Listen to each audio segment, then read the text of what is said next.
Assalamualaikum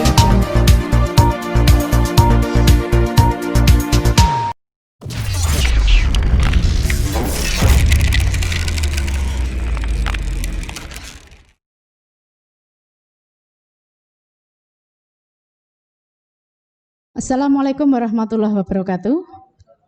Bertemu kembali dengan Bu Lastri dalam belajar biologi kelas 12 semester 5. Pada pertemuan kali ini kita akan belajar tentang substansi materi genetik, terutama adalah struktur DNA. Substansi materi genetik atau bahan dasar sifat menurun, ya, biasanya kalian akan menjawab kromosom, ada yang menjawab DNA, ada yang menjawab gen. Kesemuanya benar. Jadi kromosom, DNA, gen itulah yang merupakan bahan dasar faktor pembawa sifat menurun. Bagaimana hubungan ketiganya? Kita lihat berikut ini.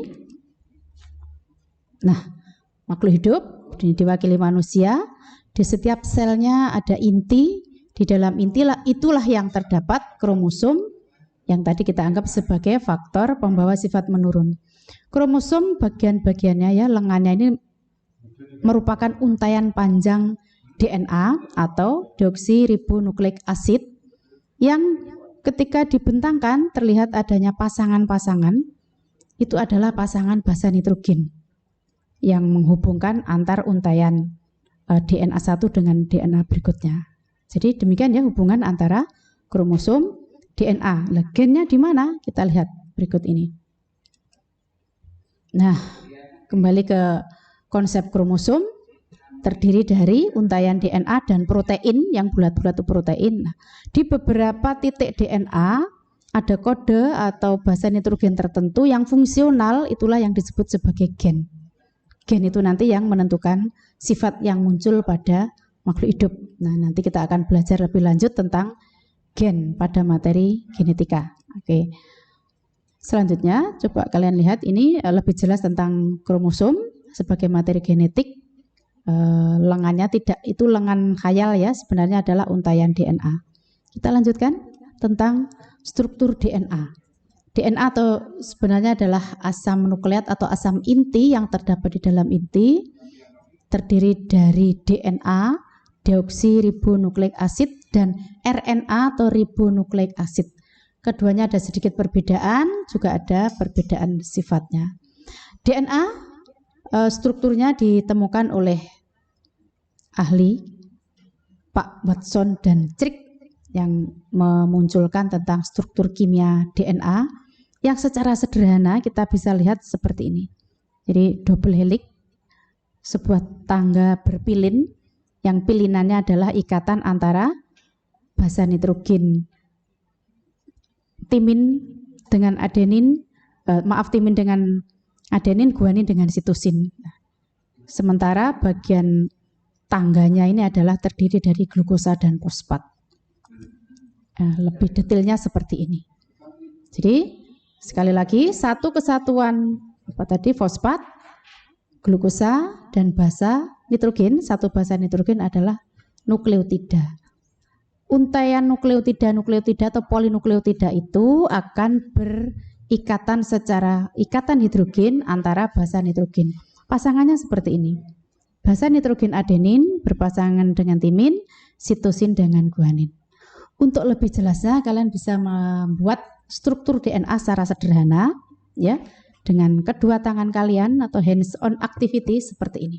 Jadi kita sepakati saja. Warna kertas bebas sesuai kreativitas kalian.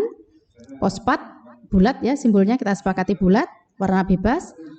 Glukosa biasanya simbolnya merah, dan basa nitrogen kembali ke kreativitas kalian. Asalkan begini, timin dan adenin maka simbolnya lancip.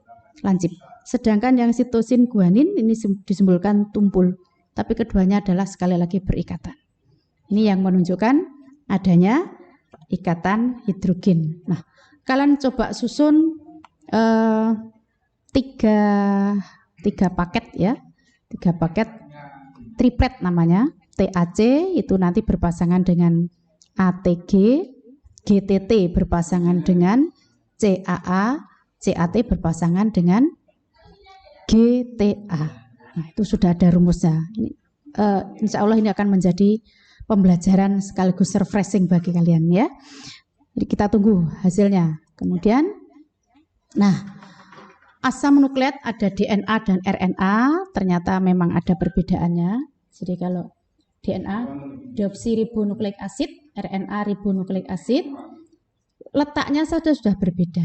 Kalau DNA di dalam inti, ya inti sel, di dalam kloroplas ada, di dalam mitokondria ada, sedangkan RNA itu diproduksi di dalam inti oleh DNA, kemudian akan menuju ke sitoplasma, ke kloroplas, di kloroplas maupun di mitokondria juga ada.